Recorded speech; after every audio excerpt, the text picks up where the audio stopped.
नाज़रीन गिरामी, आप 1939 की दुनिया को देखें। बरतानिया उस वक्त दुनिया की वाहिद सुपर पावर था। बादशाह का सूरज हकीकतन गरूब नहीं होता था। बरमूदा में मगरिब का वक्त होता था तो न्यूजीलैंड में सूरज निकल आता था।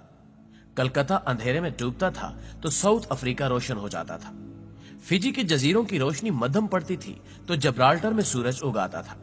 चुनांचे दुनिया में उस वक्त सिर्फ एक ही ताकत, एक ही मुल्क था जिसकी सूरज पर भी हुक्मरानी थी, और वो था बरतानिया। बादशाह की आंख खुलती थी तो उसकी सल्तनत पर कहीं रोशनी काश्त हो रही होती थी, और ये सिरहाने पर सर रखता था तो दुनिया के किसी न किसी कोने में सूरज इसकी हुक्मरानी की चौकीदारी शुरू कर रहा होता था। लेकिन फिर सिर्फ 6 साल बाद बरतानिया का सूरज डूब गया। दुनिया के 64 मुल्क बरतानिया के हाथ से फिसल गए और मलका सिमट कर इंग्लैंड तक महदूद होकर रह गए, और अब उसका हुक्म महल के सामने मौजूद फवारे पर भी नहीं चलता। बरतानिया के अरूज और इस जवाल की वजह तनाजे और जंग थी। बरतानिया ताकत के ज़ोम में अपनी तमाम कॉलोनियों के तनाजों में उलझ गया था और इसने आखिर में आलमी जंग छेड़ दी थी। यह जर्मनी पर पल पड़ा था। जर्मनी बरतानिया के मुकाबले में च्यूंटी था। हाथी च्यूंटी से लड़ पड़ा। च्यूंटी का कुछ नहीं गया, लेकिन हाथी का बेड़ा गर्क हो गया। दूसरी जंग अजीम के आखिर में कुर्रे अर्ज पर 5 करोड़ लाशें और जख्मी पड़े थे और आधी दुनिया मलबे का ढेर थी। ये जंग जापान और जर्मनी हार गए, लेकिन बरतानिया भी इसके बाद बरतानिया नहीं रहा। बादशाह का राज सिमटा और हर मुल्क में अपना अपना सूरज तलू होने लगा। यहां तक कि आज इंग्लैंड में भी आधा साल सूरज नहीं निकलता और लोग दोपहर के वक्त भी रास्ता टटोल टटोल कर घर से दफ्तर और दफ्तर से घर आते हैं। तनाजे और जंगें ये होती हैं। ये बरतानिया जैसी ताकतों को भी निगल जाती हैं। मोअज़्ज़िज़ दोस्तों, आप अब एक और दूसरी हकीकत भी मुलाहिजा कीजिए। पाकिस्तान 2 थे। एक पाकिस्तान 1971 तक था और दूसरा 1972 में पैदा हुआ था। हम 1971 तक आबादी के लिहाज से दुनिया का सबसे बड़ा इस्लामी मुल्क थे। हम उस वक्त तेजी से तरक्की करने वाले मुल्कों में भी शामिल थे। दुनिया का सबसे बड़ा नहरी निजाम पाकिस्तान में था। पाकिस्तान रेलवे दुनिया की बेहतरीन रेलवेज में शामिल थी। हमारे वापडा को वर्ल्ड बैंक रियासत की गारंटी के बगैर कर्ज दे देता था। मंगला डैम के लिए इंटरनेशनल बिड हुई थी और दुनिया की 3 बड़ी कंपनियों ने कंसोर्शियम बनाकर यह बिड जीती थी। हार्वर्ड यूनिवर्सिटी के इंजीनियरिंग कॉलेज के तालिब इल्मों का पूरा बैच मंगला आकर हमारे आबी मंसूबों पर तहकीक करता था। हमारी पीआईए दुनिया भर की एयरलाइंस को ट्रेनिंग देती थी। अरब मुल्क अपने तालिब इल्मों को पढ़ने के लिए पाकिस्तान भिजवाते थे। हमारी यूनिवर्सिटियों और कॉलेजों में गैर मुल्की तालिब इल्मों के लिए कोटा भी होता था और उनके लिए अलग हॉस्टल भी। पाकिस्तान दुनिया की बड़ी सियाहती मंजिलों में भी शामिल था। हम दूसरी और तीसरी दुनिया के फौजियों को ट्रेनिंग भी देते थे और कोरिया, मलेशिया, थाईलैंड और मशरकी यूरोप के मुल्क हमारे मुआशी मंसूबों की कॉपी भी करते थे। हमारी एक्सपोर्ट्स भी इंपोर्ट से ज्यादा थी और हमारे कर्जे भी न होने के बराबर थे। लिहाजा हम उस वक्त भारत को भी आंखें दिखा लेते थे और अक़वाम मुत्तहिदा और यूरोपीय यूनियन में भी धड़ल्ले से बात करते थे। पाकिस्तान के अंदर भी सूरत हाल मुख्तलिफ थी। बंगाली हमसे ज्यादा पढ़े लिखे, समझदार, मुहज्जब और आजिज थे। ये उड़ते हुए भी अपने कदम जमीन से चिपकाए रखते थे। ये पार्लियामेंट में भी ज्यादा थे और ब्यूरोक्रेसी और बिजनेस में भी। हमारे ज़र मुबादला का 60% हिस्सा मशरकी पाकिस्तान की पटसन से आता था। हमारी पुलिस और ब्यूरोक्रेसी के ट्रेनर्स बंगाली थे और हमारे ज्यादातर ट्रेनिंग सेंटर्स भी आज के बांग्लादेश में थे। चुनांचे 1971 का पाकिस्तान मजबूत, तरक्की पजीर और आलमे इस्लाम की इमामत करता हुआ पाकिस्तान था। लेकिन फिर हम पंजाबी सुरमाओं की वजह से 60% पाकिस्तान हमसे अलग हो गया और ये जाते जाते हमारी इमामत, तरक्की और मजबूती भी साथ ले गया। वो पाकिस्तान 1971 में छोटा हो गया, लेकिन हमारी 25 साल की क्रेडिबिलिटी भी मौजूद थी। हमने अगले 25 साल इस क्रेडिबिलिटी पर गुजार लिए। हमें इस दौरान अफगान वार के जरिए इमदाद और अपना एटमी प्रोग्राम मुकम्मल करने का मौका भी मिल गया। लेकिन पाकिस्तान पर क्योंकि पंजाबी अशराफिया काबिज हो चुकी थी और हम पंजाबियों में इदारे बनाने और चलाने की सलाहियत कम होती है, लिहाजा हमने अगले 25 वर्षों में हर इदारे को तबाह करके रख दिया।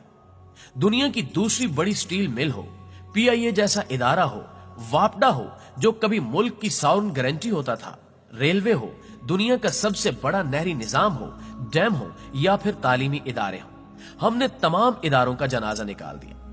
फौज 1977 के मार्शल लॉ और अफगान वार की वजह से दूसरे तमाम इदारों से मजबूत हो गई और इसे ये मजबूती बरकरार रखने के लिए अब अपनी मर्जी के सियासतदान दरकार थे।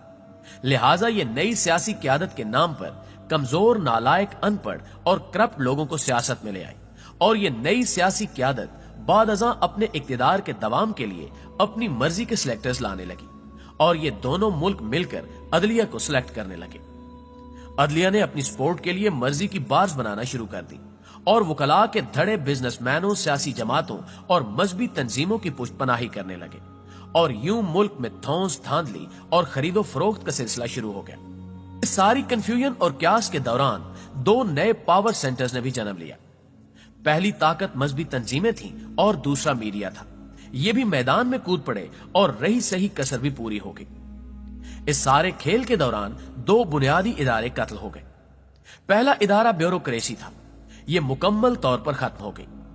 आप आज महकमा सेहत से लेकर टैक्स कलेक्शन तक सारे सरकारी इदारे देख लें, आपको एक भी इदारा काम करता दिखाई नहीं देगा।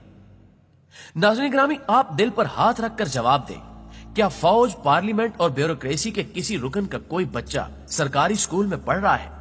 क्या ये लोग टूंटी का पानी पी रहे हैं, सरकारी अस्पताल में इलाज करा रहे हैं, सरकारी वकील के जरिए अपना मुकदमा लड़ रहे हैं? क्या ये राइफल बरदार गार्ड के बगैर रात के वक्त अपने सरकारी घर में सो सकते हैं? और क्या ये सरकारी इदवायात खा रहे हैं? जी नहीं। क्या इसका मतलब ये नहीं कि हमारा सारा सरकारी और रियासती निजाम दम तोड़ चुका है? हम ज़रई मुल्क होने के बावजूद अपनी जरूरत की गंदम भी नहीं उगा पा रहे। हमसे चीनी, पेट्रोल और इदवायात भी कंट्रोल नहीं हो रही और हम कोरोना की SOPs पर भी अमल दरामद के काबिल नहीं हैं।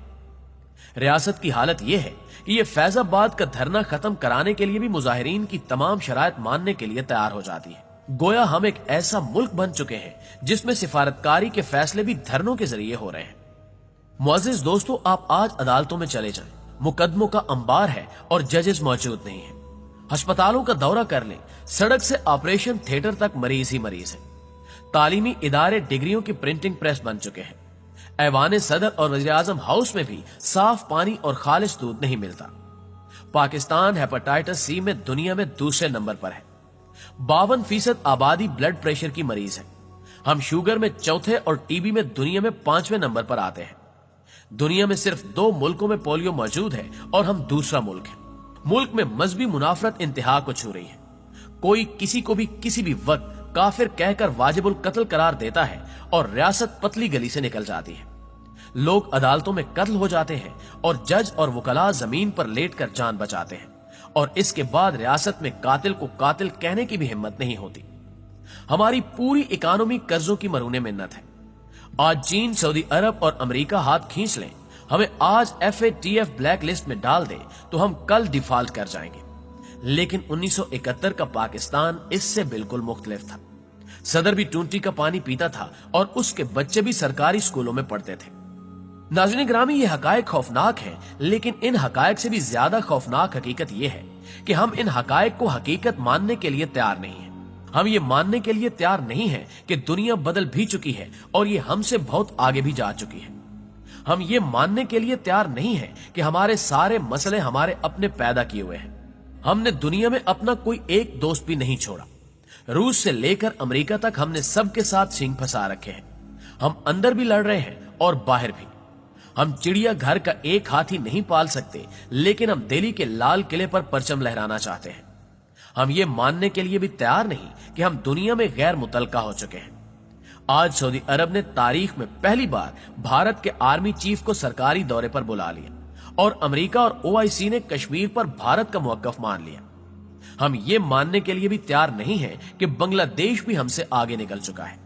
हम ये भी मानने के लिए तैयार नहीं है कि हमें हमारे तनाजे कैंसर की तरह खा रहे हैं। खुदा के लिए आंखें खोलें, पंजाबीइज्म से बाहर आएं और तनाजे और जंगें खत्म करें, क्योंकि ये दोनों वो चीजें हैं जिन्होंने बरतानिया जैसी ताकत का सूरज भी गुल कर दिया था। तो हम किस खेत की मूली हैं, कहां के सुरमा हैं? लिहाजा होश करें और आंखें खोलें। मुअज़्ज़िज़ दोस्तों,